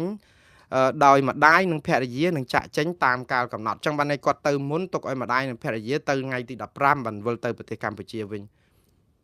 ឃើញសារខ្ញុំសោកស្ដាយដែរដែលគាត់មកមិនបានសេចក្តីសុខហើយខ្ញុំនិយាយនេះគឺចង់និយាយថាបងប្អូនគណៈបកប្រឆាំងខ្ញុំឃើញបងប្អូនផ្ញើសារដូចថាពេលដែលលោកសយសុភាពមកអីអញ្ចឹងហ្នឹងគឺទៅតាមរកសំណក់មួយក្បាលអញ្ចឹងភាសាអស់ហ្នឹងវានិយាយទៅវាជាការស្រាយកំហឹងមែនហើយវាមិនមានអីដែលថាទៅដកចេញអាកំហឹងបងប្អូនវាគួរតែឈឺចាប់ហើយនិយាយពាក្យពេចន៍គ្រូតគ្រៀតអសរោះជាងហ្នឹងអីផងប៉ុន្តែបងប្អូនប្រើអញ្ចឹងទៅវាធ្វើឲ្យអាគំនុំហ្នឹងវាអត់ចប់ហើយវាស្ដាប់ទៅវាដូចជាវាចិត្តជ្រៅហើយដល់ពេលហើយលោកសយសុភាពមកចោទថាយាយីពួកគាត់គម្រាមកំហែងរហូតដល់គាត់ដាក់ប្តឹងអីអញ្ចឹងឃើញរឿងហ្នឹងអត់ចប់ហើយរឿងហ្នឹងគឺកាន់តែវែងទៀតតែបងប្អូនអានេះជាបទពិសោធន៍ជាមេរៀនទាំងអស់គ្នាខ្ញុំជឿថាលោកសយសុភាពពេលទៅប្រទេសកម្ពុជាវិញក៏លោកយល់ថា ការទទួលស្វាគមន៍លោកនៅសហរដ្ឋអាមេរិកនេះពិបាកណាស់ហើយតាពិបាកដូចខ្ញុំជម្រាបអញ្ចឹងវាប៉ះពាល់ដល់អាកិច្ចខិតខំប្រឹងប្រែងរបស់លោកចង់នាំអង្គខ្មែរចង់នាំផលិតផលស្អីកសិផលអីបាទសូមទោសបងប្អូនអ៊ីនធឺណិតថ្ងៃនេះដូចជាបាទសូមទោសបងប្អូនអ៊ីនធឺណិតថ្ងៃនេះដូចជាធ្វើទុកខ្ញុំបន្តិចដល់ពេលនិយាយពីរឿងប្រសិទ្ធប្រសាទនេះទៅវាចិត្តតែរអាក់រអួលសូមអធិស្ឋានតែខ្ញុំចង់និយាយថាសំណូមពរដល់បងប្អូនខាងគណៈបពប្រឆាំងខ្ញុំគ្រប់គ្រងនៅមនសិការការស្រឡាញ់ជាតិនិងការតស៊ូដើម្បីផ្លាស់ប្ដូរ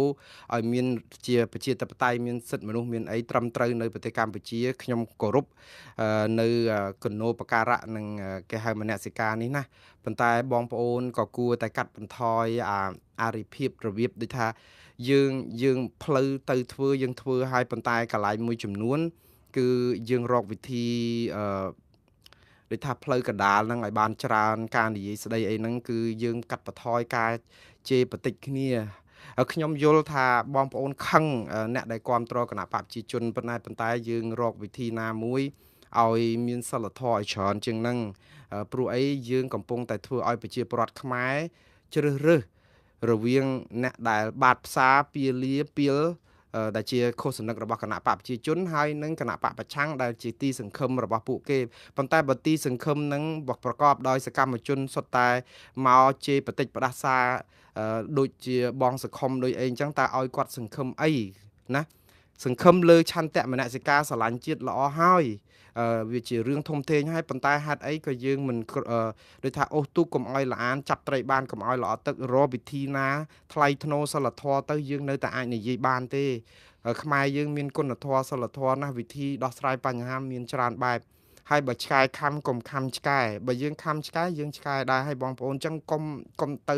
ខ្ញុំមិនចោទបងប្អូនថាជាសត្វធាតុខ្ញុំគ្រាន់តែប្រៀបធៀបអញ្ចឹងយើងម្នាក់បន្តិចហើយម្ដងទៀតគឺជាបទពិសោធន៍ទាំងអស់គ្នាបងលោកសយសុភាពថានឹងនាំអង្គនាំផលិតផលខ្មែរខ្ញុំពេញចិត្តណាព្រោះចង់បានផលិតផលខ្មែរចង់គ្រប់គ្រងបើសិនជាបងសយសុភាពនៅតែប្រកាន់ជំហរដដែលរបៀបសរសេរព័ត៌មានគ្រប់គ្រងរដ្ឋាភិបាលផ្កាប់មុខហើយវាយប្រហារបពប្រឆាំងដោយអ្វីដែលបងសុភាពធ្លាប់ធ្វើឲ្យមិនកែប្រែអ្នកណាក៏ដោយដែលនាំអង្គមកតាមបងសយសុភាពនឹងផលិតផលខ្មែរនឹងបរាជ័យហើយខ្ញុំនិយាយនេះខ្ញុំនិយាយយកតែប៉ុននេះព្រោះខ្ញុំស្គាល់ចិត្តខ្មែរយើងនៅក្រៅប្រទេសនេះច្បាស់ណាស់ចង់គ្រប់គ្រងប៉ុន្តែអត់ចង់ឲ្យអ្នកណាជាប់និន្នាការនយោបាយគណបកប្រជាជនកម្ពុជាមកលក់បានចំណេញអីព្រោះខ្លាចយកអាលុយហ្នឹងយកទៅបង្ក្រាបសកម្មជននៅឯស្រុកខ្មែរជាពិសេសសកម្មជនគណបកប្រឆាំងអញ្ចឹងដើម្បីទិញទឹកចិត្តប្រជាពលរដ្ឋនៅស្រុកអាមេរិកនេះបានគឺជួយគ្នាឲ្យមានចំណុចកណ្ដាលឲ្យច្រើនឲ្យប្រជាពលរដ្ឋ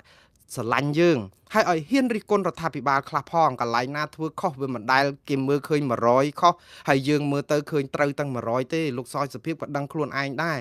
កុំដូចថាតាពេលយើងត្រូវគ្រប់រឿងវាជ្រុលចាំបានថាបើសិនជាពិបាកពេកឈប់ធ្វើជាអ្នកសារព័ត៌មានទៅធ្វើរបរកសិកម្មអាជីវកម្មស្អីផ្សេងទៅខ្ញុំជឿថាសមត្ថភាពលោកសយសុភាពរស់មួយជីវិតមិនបាច់ធ្វើជាអ្នកសារព័ត៌មានអីក៏បានដែរដូចគ្នានឹងអ្នកបាតផ្សារមួយចំនួនទៀតហ្នឹងទៅរកអីផ្សេងទៅកុំមកបំផ្លាញវិស័យហ្នឹងតែប៉ុណ្្នឹងទេឲ្យបើធ្វើថ្លឹងខ្លែងខ្លះទៅយើងឲ្យមានសរសើរខ្លះមានបង្អាប់ខ្លះមាននិយាយរិះគន់ខ្លះមាននិយាយអីឲ្យត្រូវខ្លះចឹងទៅណាកុំថាចឹងបានខ្ញុំចង់និយាយថាខ្ញុំសប្បាយចិត្តបើសិនជាចង់យកអង្គយកផលិតផលខ្មែរមកស្រុកអាមេរិកប៉ុន្តែកុំយកតាមបងសយសុភាពឲ្យសោះព្រោះបើយកមកគឺដឹងហើយយ៉ាងហោចណាស់គឺបងសេរីសុខុមនឹងដើរអត់ទៅទិញអីវ៉ាន់នៅក្នុងហ្នឹងហើយហាងហ្នឹងអ្នកណាទៅនាំគ្នាជួយគ្រប់គ្រងអង្គដែលលោកសយសុភាពលើកទឹកចិត្តឲ្យនាំមកមិនស្រួលអាចត្រូវរ៉ែរបស់បងសុខុមទៀតអាហ្នឹងអញ្ចឹងហើយបើសិនជាលោកសយសុភាពដូរចិត្តមកនិយាយអីអញ្ចឹងគ្រប់គ្រងឬក៏ចំហកណ្ដាលអីខ្លះខ្ញុំជឿថាបងសេរីសុខុមខ្លួនឯងហ្នឹងក៏ងាកទៅសរសើរនឹងគ្រប់គ្រងវិញចាក់ជាមិនខានព្រោះខ្ញុំស្គាល់ចរិតរបស់គាត់ហើយដូចភ្លឺចម្បើងអញ្ចឹងដាក់ភឹបឆេះវឹបហ្មងប៉ុន្តែគាត់ជាមនុស្សគេហៅថាឆាប់ទៅវិញដែរតែពេលអីទៅបាត់ទៅវិញទៅតែយ៉ាងណាបងប្អូនបងសេរីសុខុមបានហើយបងកុំយកមួងណារ៉េតជាកម្មវត្ថុនៃព័ត៌មានអីបានហើយខ្ញុំអត់ចង់ល្បីដូចបងទេខ្ញុំសុំជារាសសាមញ្ញធម្មតាបានហើយខ្ញុំនៅតែគោរពបងទេខ្ញុំមិនទៅចោតប្រកាន់ចាប់ទោសអូសដំណើរបងអីទេខ្ញុំគ្រាន់តែអាណិតអាសូរបងទៅវិញថាហេតុអីបានជាទៅជាអញ្ចឹង ហេតុអីបានជាយកវិធីជេរបចោបតិចផ្ដាសាគ្នាហែកសរងអញ្ចឹងចាស់ទុំយើងជាគំរូដល់ក្មេងជំនាន់ក្រោយណាបងក៏មានកូនមានចៅទៅទៀតយើងសាកគិតមើលតើបើកូនចៅបងបានស្ដាប់បងតើគេនឹងចេះពាក្យនឹងប៉ុណ្ណាគេយកទៅជេរបចោយើងវាខូចពូជយើងណាបងពូជខ្មែរយើងល្អណាស់ចឹងកុំឲ្យខូចពូជយើងនាំគ្នាជួយថែម្នាក់បន្តិចទៅបងណាសមានចិត្តមនសិការបងស្រឡាញ់ជាតិនឹងទុកទៀតថែទៅបងខ្ញុំគោរពមនសិការហ្នឹងគឺអ្នកណាលួចពីបងសង្គមក៏មិនបានតែបថយអាការជេរបចោគេបន្តិចទៅបងណាខឹងគេប៉ុណ្ណាក៏មានវិធីផ្សេងដែរយើងធ្វើបានតាយើងចាំបាច់តែជេរនោះបងវាមានវិធីច្រើនណាស់បងបាទឥឡូវខ្ញុំស្លេះទៅឡាយតែវល់រឿង3រ៉ែហ្នឹងខ្ញុំត្រូវតែបកស្រាយខ្លះព្រោះអីវាពិបាកពេកទៅចិត្តដែរបងប្អូនហើយខ្ញុំបណ្ដងទៀតខ្ញុំនិយាយនេះគឺក្នុងន័យថាចង់ឲ្យគណៈបកប្រឆាំងហ្នឹងក៏ល្អទៅហើយបន្តការងារទៀតខ្ញុំគ្មានទៅនិយាយដើម្បីមើលងាយវាយបហាអីអស់លោកទេអត់ទេឥឡូវចូលដល់ព័ត៌មានទី3គឺតកតងនឹងក្រសួងការបរទេសកម្ពុជាថាកម្ពុជាគិតគូរខ្ពស់ណាស់រឿងជំរុញឲ្យដោះលែងទាហានខ្មែរតែមិនព្រមប្តឹងថៃទៅតុលាការអន្តរជាតិណាមួយសោះនេះគឺជាសេចក្តីថ្លែងការណ៍របស់ក្រសួងការបរទេសថ្ងៃនេះព្រោះអីគាត់ថាអញ្ចេះម្សិលមិញមិនមែនថ្ងៃនេះទេម្សិលមិញក្រសួងការបរទេសថាមានវិស័យសារព័ត៌មានអីហ្នឹងគេសួរច្រើន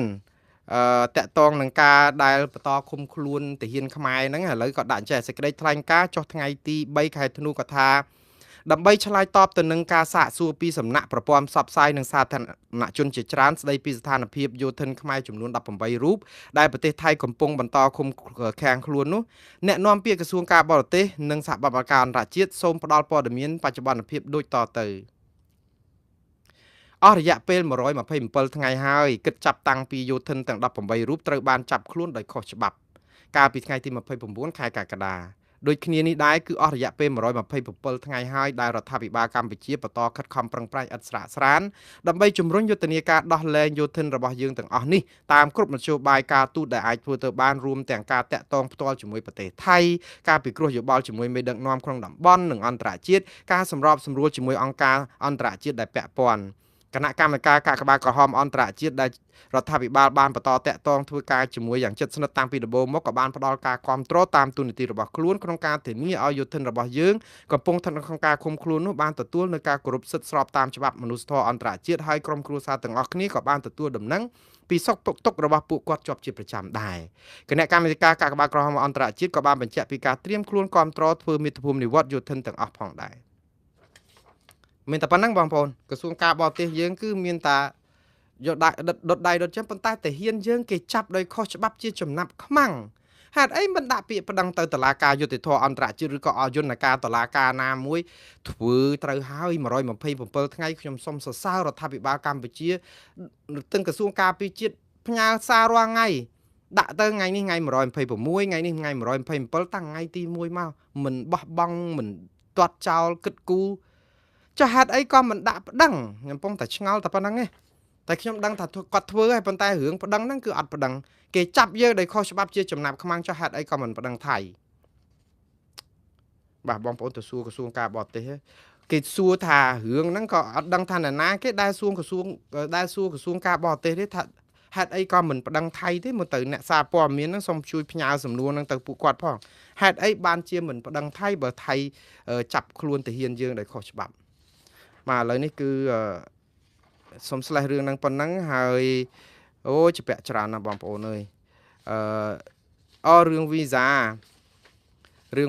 ហ្នឹងគឺខាងរដ្ឋាភិបាលកម្ពុជានឹងលែងយកវីសាឲ្យចិនចូលកម្ពុជាដោយសេរីចាប់ពីខែមិថុនាឆ្នាំក្រោយទៅគាត់ប្រកាសពីឥឡូវទៅហើយគឺក្រសួងការបរទេសកម្ពុជានឹងប្រកាសថាចាប់ពីនិយាយទៅអនុវត្ត4ខែបានន័យថាម៉េចពីខែមិថុនាឆ្នាំក្រោយ2026ដល់ខែតុលា4ខែហ្នឹងចិនដែលចូលមកស្រុកខ្មែរភ្ញៀវទាំងអស់ហ្នឹងគឺអត់យកវីសាទេគឺថាចូលមកដោយស្រួលតែម្ដងក្នុងន័យហ្នឹងខ្ញុំជឿថាឯករដ្ឋាភិបាលចង់តាក់ទាញភ្ញៀវចិនដែរព្រោះយើងដឹងហើយថាបើអត់មានភ្ញៀវចិនគឺ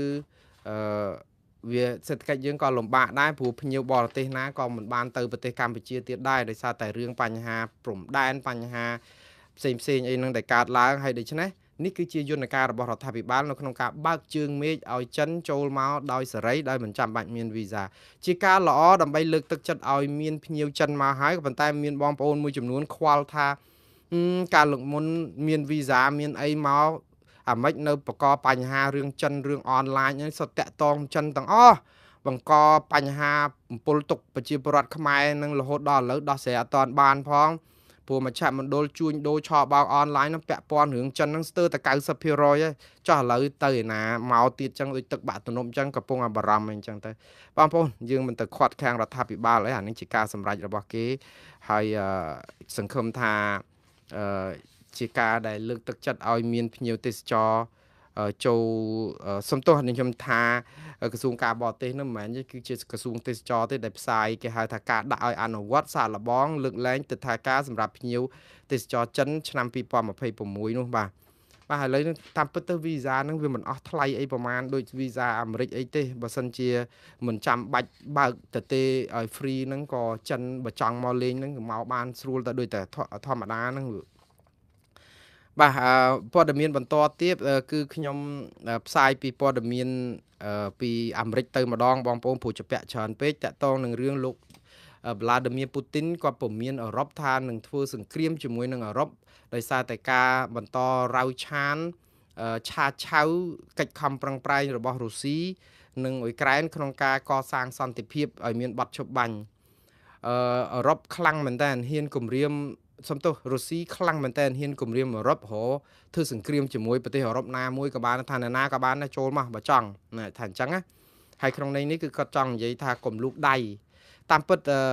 វាជារឿងមួយដែលក្អាកកសលដែរដែលលោកពូទីនហាក់បីដូចជាមានអំណាចឥឡូវទៅវាទីដល់អឺរ៉ុបហើយអឺរ៉ុបគឺគេការពារអ៊ុយក្រែនព្រោះអីអត់ការពារអាមេរិកទេដែលគ្រប់គ្រងឲ្យអ៊ុយក្រែនកាត់ដីឲ្យរុស្ស៊ីដើម្បីដោះដូរសន្តិភាពតែអឺរ៉ុបអត់ធ្វើអញ្ចឹងឯងឲ្យអ៊ុយក្រែនជាអ្នកសម្រេចខ្លួនឯងហើយអ៊ុយក្រែនសម្រេចអត់កាត់ដីអីអញ្ចឹងណាក្នុងន័យហ្នឹងឯងដែលពូទីនគាត់ខឹងហ៎តែយ៉ាងណាឥឡូវនេះគឺក្រៅតែពីពូទីនលោកត្រាំឯនេះវិញគឺកំពុងតែរងរដ្ឋបាលគាត់រងការចោទប្រកាន់ពីជនរងគ្រោះដែលក្នុងយុទ្ធនាការបាញ់ឬថាទម្លាក់គ្រាប់ទៅលើទូកដឹកដែលឈ្មួញជួញដូរគ្រឿងញៀនហ្នឹងគឺសម្លាប់មនុស្សអស់ប្រហែលជិត100នាក់ហើយដឹង80នាក់ជាងហើយគឺបាញ់សម្លាប់នៅទល់ដែនដូចជានៅវេណេស៊ុយឡាអញ្ចឹងណានៅក្នុងហ្នឹងគឺជនរងគ្រោះគេចោទប្រកាន់លោកដូណាល់ត្រាំនិងរដ្ឋបាលនេះថាប្រព្រឹត្តរំលោភសិទ្ធិមនុស្សហើយប្តឹងនៅ Washington DC គឺរដ្ឋធានី Washington តែម្ដងដើម្បីរកយុត្តិធម៌មិនដឹងថារឿងនេះយ៉ាងម៉េចទេព្រោះអីការដែលបាញ់សម្លាប់មនុស្សពីអាកាសតកតងនឹងការសង្ស័យថាជួញដូរគ្រឿងញៀននេះគឺរងការរិះគន់ច្រើនដែរព្រោះអីដូចថារំលោភក្នុងដែនអធិបតេយ្យឬក៏រំលោភសិទ្ធិមនុស្សអីចឹងចាំមើលតើរដ្ឋបាលលោកត្រាំដោះស្រាយយ៉ាងណាបងប្អូនយើងនឹងតាមដានបន្តទៅទៀត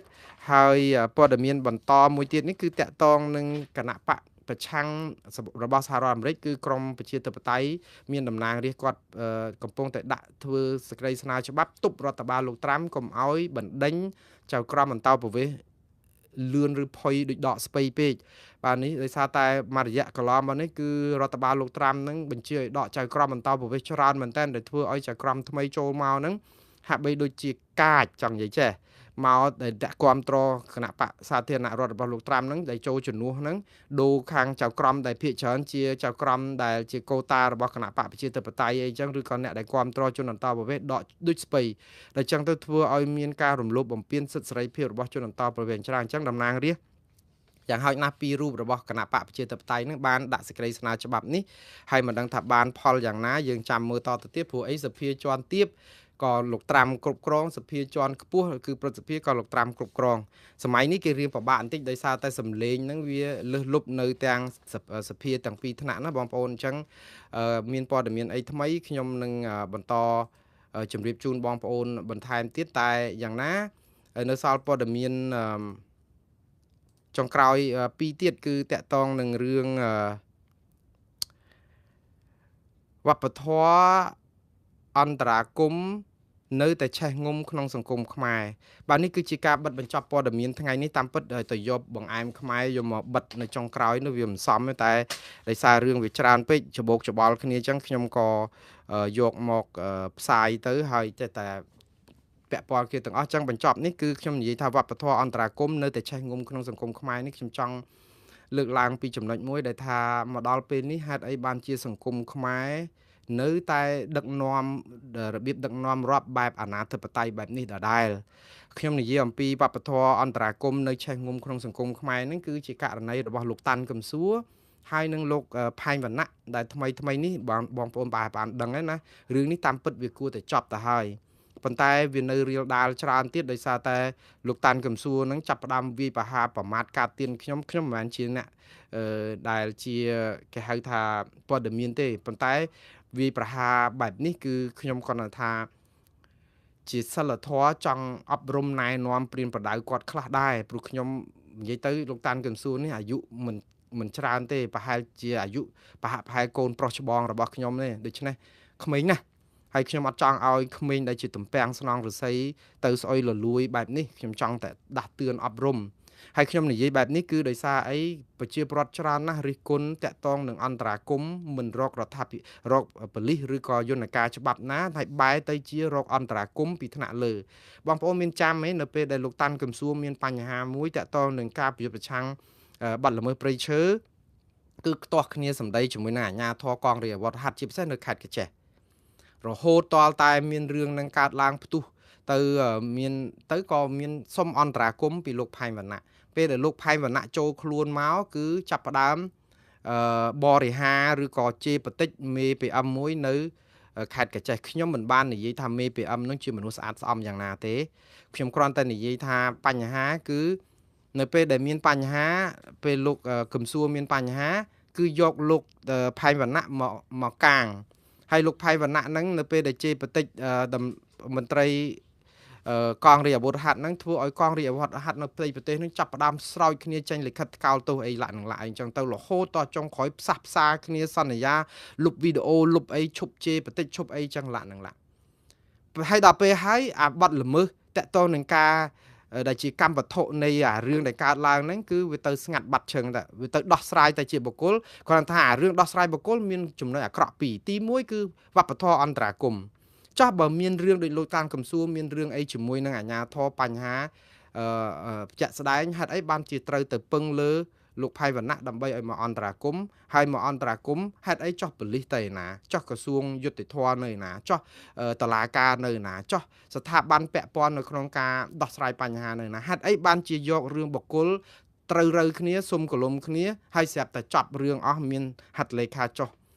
សញ្ញេអីមួយអញ្ចឹងអាវប្បធម៌អន្តរាគមនេះវានៅងុំក្នុងសង្គមខ្មែរហ្នឹងគឺវាដោយសារបុគ្គលដែលមានឥទ្ធិពល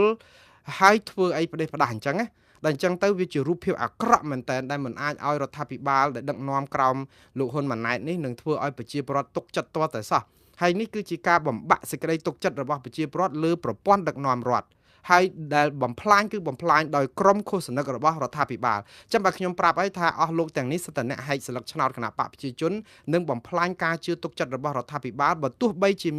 អាចមានថ្នាក់ដឹកនាំរដ្ឋាភិបាលនៅពីក្រោយខ្នងក៏ដោយប៉ុន្តែទង្វើបែបនេះគឺជាទង្វើបក់ផ្សែងអត់រួចភ្លើងជាលទ្ធផលគឺប្រទេសយើងនៅតែជាប្រទេសអាណាធិបតេយ្យរបៀបដឹកនាំហើយអត់ព្រមកែដដែលរឿងអាងខ្នងនេះអាងបាក់នេះអាងក្រុមនេះដដែលហើយបងប្អូនចិត្តតែសួរថាតើយើងអាចជំរះក្អែលដោះខាត់កាត់សាច់ស្អុយនឹងកាត់យ៉ាងម៉េចនិយាយ100ដងក៏គេមិនជឿដែរដោយសារយើងអត់ធ្វើអានេះហើយដែលធ្វើឲ្យគេអត់ទុកចិត្តរដ្ឋាភិបាលដល់ពេលគេអត់ទុកចិត្តរដ្ឋាភិបាលដល់រឿងព្រំដែនក៏គេអត់ទុកចិត្តរដ្ឋាភិបាលដោយសារអីយើងអត់បានកសាងអា credit យើងឲ្យវាកាត់បន្ថយអាហ្នឹងហើយយើងអនុញ្ញាតឲ្យវាកើតឡើងនៅចំពោះមុខយើងអញ្ចឹងណាអានេះហើយដែលធ្វើឲ្យរដ្ឋាភិបាលបាត់សេចក្តីទុកចិត្តពីប្រជាពលរដ្ឋហើយបើយើងនៅបន្តធ្វើរឿងដដែលនេះហើយរំពឹងថាជាបានលទ្ធផលថ្មីបើតាមលោក Albert Einstein នេះគឺជាអំពើឆ្កួតលីលាបាទនេះខ្ញុំដកស្រង់តាមលោក Albert Einstein ទេហើយមកដល់ពេលនេះគឺដល់វេលាល្មមដែលបញ្ចប់បង្អែមខ្មែរមួយខ្ទះធំដោយនឹងបង្អែមអាមេរិកមួយខ្ទះធំទៀតបញ្ចប់នៅអ្វីដែលជាពាក់កាលពីយប់ម្សិលសន្មតត្រឹមចប់ត្រឹមប៉ុណ្ណេះហើយសង្ឃឹមថា អឺខ្ញុំសង្ឃឹមថានឹងមិនមានប្រតិកម្មអីពីក្រុមគណៈបកប្រឆាំងឬក៏លោកសុខុមតាក់ទងនឹងរឿងខ្ញុំអឺនិយាយអំពីជំហររបស់ខ្ញុំនៅក្នុងរឿងដែលកើតឡើងនឹងទេហើយក៏ខ្ញុំមិនចង់ស្ដាប់ការបកស្រាយអីវែងឆ្ងាយអីពីលោកសយសុភាពអីទៀតដែរសូមឲ្យគាត់អឺបន្តការងារគាត់គាត់ថាសង្ឃឹមថាមេរៀននេះគឺជាបទពិសោធន៍ទាំងគណៈបកកណ្ដាលអំណាចទាំងសំទោសទាំងលោកសយសុភាពទាំងអ្នកផ្សេងទៀតដែលគ្រប់គ្រងគណៈបកប្រជាជនហើយនឹងរដ្ឋាភិបាលកម្ពុជានិងក្រុមខាងគណៈបកប្រឆាំងផងដែរបងប្អូនយើងទាំងអស់គ្នាមានភារកិច្ចជួយលើកស្ទួយជាតិយើងកុំសួរថាតើជាតិកម្ពុជាបានជួយអីដល់យើងយើងត្រូវសួរយើងថាតើយើងម្នាក់បានជួយអីខ្លះហើយដល់ប្រទេសកម្ពុជាអ្នកខ្លះជួយនេះជួយនោះជួយហើយប៉ុន្តែកុំឲ្យនាំគ្នាជួយបាន10យើងមកទាញទម្លាក់4 5ឬក៏អីហ្នឹងវាធ្វើឲ្យអសធាចង់ធ្វើឲ្យស្មោះសរទាំងសិលធម៌សុជីវធម៌នៅក្នុងការនិយាយព័ត៌មានទាំងសិលធម៌សុជីវធម៌នៅក្នុងការជេរបតិចផ្ដាសាគ្នាសូមកាត់បន្ថយរកវិលមករកភាពថ្លៃថ្នូរជាខ្មែរដែលមានសិលធម៌អរិយធម៌ផូរផង់ឡើងវិញបងប្អូនយើងមានភារកិច្ចគ្រប់គ្នាក្នុងការជួយដូច្នេះបាទខ្ញុំមានសំណូមពរតែប៉ុណ្្នឹងឯងសូមបិណ្ឌបាតតែប៉ុណ្្នឹងឯងបងប្អូនហើយក៏ខ្ញុំគ្មានតែមានទំនាស់បុគ្គលជាមួយអ្នកណាទាំងអស់ទាំងលោកសយសុភាពទាំងលោកសេរីសង្គមនឹងអត់ទេអ្នកណាក៏អត់ជាសត្រូវរបស់ខ្ញុំដែរមិនថាជាគណៈបកប្រជាជនឬគណៈបកសង្គ្រោះជាតិឬគណៈបកណាទេខ្ញុំជាខ្មែរប៉ុន្តែមនសិការរបស់ខ្ញុំគឺខ្ញុំស្រឡាញ់អំពើយុត្តិធម៌និងស្អប់ណាស់អំពើអយុត្តិធម៌ហើយក៏ស្អប់អំពើអសិលធម៌អគុណធម៌និងខ្វះសុជីវធម៌នោះដែរបាទអរគុណ